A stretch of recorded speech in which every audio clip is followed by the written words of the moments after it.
Sementara bagi PDI Perjuangan, sekarang belum tepat mengumumkan bakal calon presiden 2024, sebab pendaftaran calon presiden baru akan dimulai Oktober tahun depan.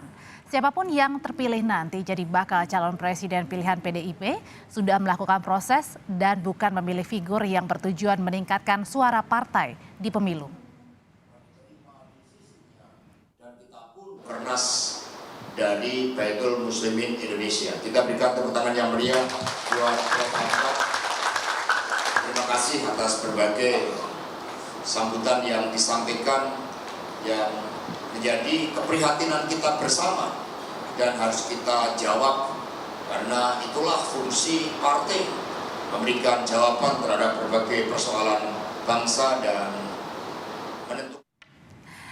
Lalu bagaimana potensi suara Partai Nasdem setelah Partai Nasdem memilih Anies Baswedan sebagai bakal calon presiden dan juga soal pertemuan AHY hari ini bersama dengan Anies Baswedan kita bahas bersama dengan Direktur Riset Saiful Mujani Research Consultant atau SMRC Denny Irvani. Selamat petang Pak Denny. Bung Denny. Selamat sore Mbak Audrey. Ya Bung Denny, kita bahas dulu pertemuan Anies AHY. Kenapa nih kira-kira setelah ditentukan bakal calon presiden dari Partai Nasdem, yang pertama kali ditemui Anies adalah AHY, Ketum Partai Demokrat?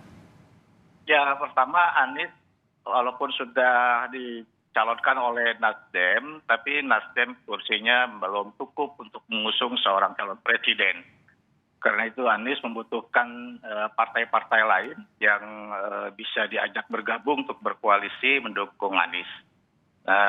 Demokrat sudah cukup lama kita dengar dari elit-elit Partai Demokrat yang mengatakan ada kemungkinan untuk mengusung Anies AHY.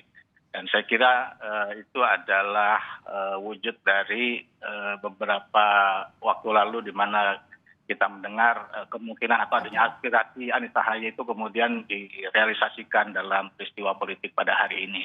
Apakah ini juga mengartikan bahwa bulat Anies AHY maju di 2024?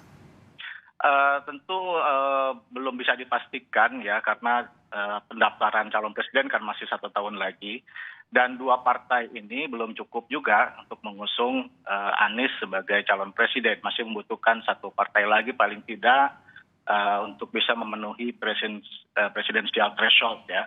Tapi setidaknya kita sudah punya gambaran kira-kira siapa yang akan menjadi wakil Anies jika pasangan Anies maju dalam pemilihan presiden. Yang paling terkuat siapa dari SMRC?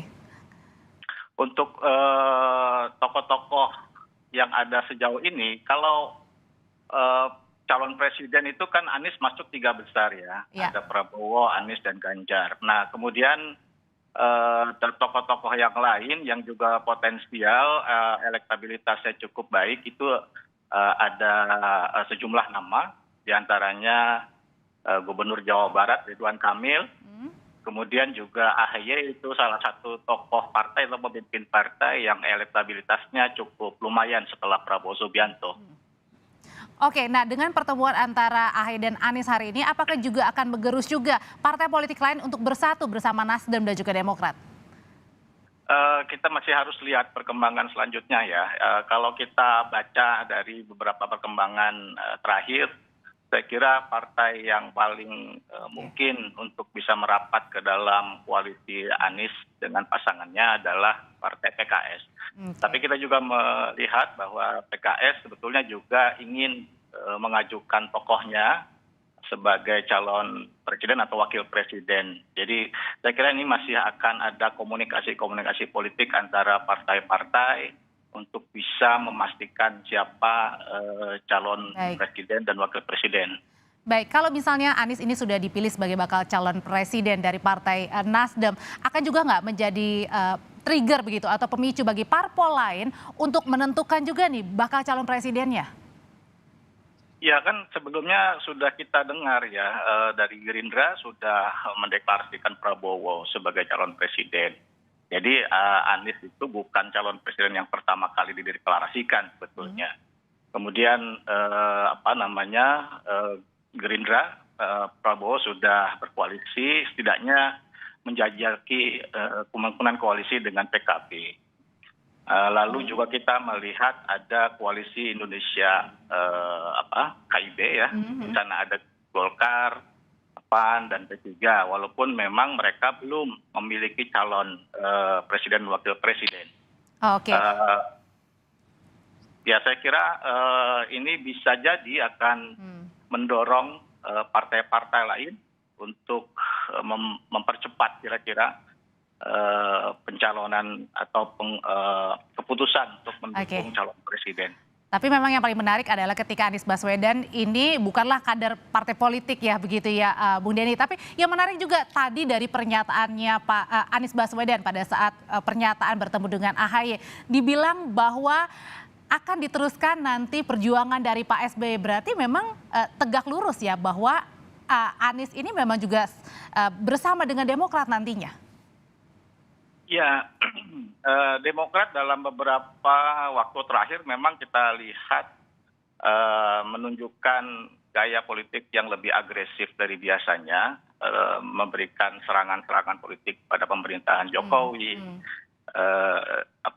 dan karena itu Anies ketika dekat dengan AHY, kita juga bisa membaca pasangan ini adalah pasangan yang kurang lebih berseberangan lah gitu ya dengan pemerintah. Dan saya kira itu adalah bacaan politik Partai Demokrat sejauh ini di mana mereka membutuhkan tambahan suara yang besar setelah mengalami kemerosotan dukungan dari 2009, 2014, 2019 yang terus menurun. Dan figur Anies inilah dianggap tepat juga bagi Demokrat untuk menggandeng ya, meskipun ada kans nanti mungkin dibalik ya, jadi AHY Anies mungkin. Ya kita tentu masih harus lihat, tapi kalau kita membaca pernyataan politik dari AHY dalam kegiatan Demokrat beberapa hari yang lalu, pertimbangan untuk mencalonkan presiden dan wakil presiden diantaranya adalah elektabilitas. Itu artinya Demokrat jelas tidak memaksakan AHY harus menjadi calon presiden, karena dari berbagai survei selama ini kita semua tahu elektabilitas AHY masih di bawah Anies. Jadi kemungkinannya adalah yang paling besar AHY kemungkinan akan menjadi calon wakil presiden. Tapi Bung Denny, yang Anda lihat apa sih sebenarnya yang paling dilihat, yang paling dilirik oleh Partai Demokrat akhirnya akan juga merapat untuk mendukung Anies Baswedan? Apa alasan yang paling terkuat? Ya, pertama pertimbangan elektabilitas itu kan jelas ya disebutkan. Sehingga Demokrat menyadari bahwa elektabilitas Anies jauh ini lebih baik dibanding pemimpin partainya AHY. Dan dari tokoh-tokoh yang paling kompetitif sejauh ini, ada Pak Prabowo, ada Ganjar, ada Anies. Saya kira Anies adalah yang paling tokoh yang paling memungkinkan gitu ya untuk didukung. Kalau Ganjar kan kader PDI Perjuangan, kemudian Prabowo adalah ketua umum Gerindra, sehingga insentifnya tidak begitu besar kalau mendukung tokoh selain Anies. Oke, tapi kalau misalnya ini dirasanya juga terlalu kecepatan nggak sih Bung Denny, kalau misalnya tadi saya meminjam kata-kata dari Sekjen PDI Perjuangan, Hasto Kristianto yang bilang tidak usahlah terburu-buru menentukan baca pres sekarang, masih lama, masih Oktober 2023. Ya, itu sangat relatif ya. Saya kira yang bagaimanapun ini manuver yang perlu kita lihat atau kita uji. Apakah punya dampak yang positif terhadap partai politik yang mencalonkan calon presiden lebih awal seperti Nasdem.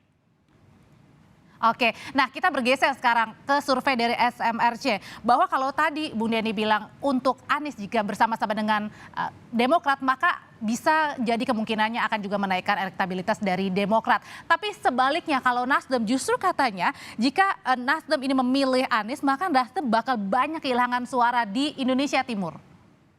Ya, Nasdem itu dari hasil pemilu 2019, salah satu lumbung kekuatan suara Nasdem adalah Indonesia bagian timur. Sebut saja misalnya di NTT Nasdem dapat 20% suara, jauh lebih besar dibanding perolehan suara Nasdem secara nasional yang hanya 9%. Lalu di Papua 24%. Sementara di bagian barat, sebut misalnya Jawa Barat, itu hanya 5% Nasdem mendapat suara. DKI 5%, Banten juga bahkan tidak mendapat kursi satupun di dapil di Banten. Mengapa pada 2019 karakteristik atau wajah Demokrat seperti itu kuat di Indonesia bagian timur? Ini terkait dengan pada 2019 Nasdem mendukung Jokowi. Oh, oke. Jadi ada efek ekor jas, terutama di Indonesia bagian timur, sehingga profil pemilih Nasdem sangat mirip dengan profil pemilih Jokowi yang sangat kuat di Indonesia bagian timur. Dan artinya itu ada kemungkinan bahwa memang bisa jadi menurunkan ya kalau tetap pilihan pada Anies Baswedan gitu ya Nasdem.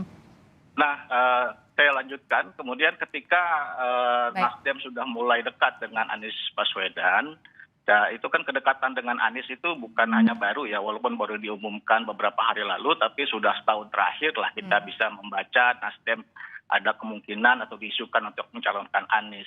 Dan ternyata menurut kajian kita selama ini dari 1 tahun terakhir ada indikasi suara Nasdem ternyata mengalami penurunan di Indonesia bagian timur. Baik. Dan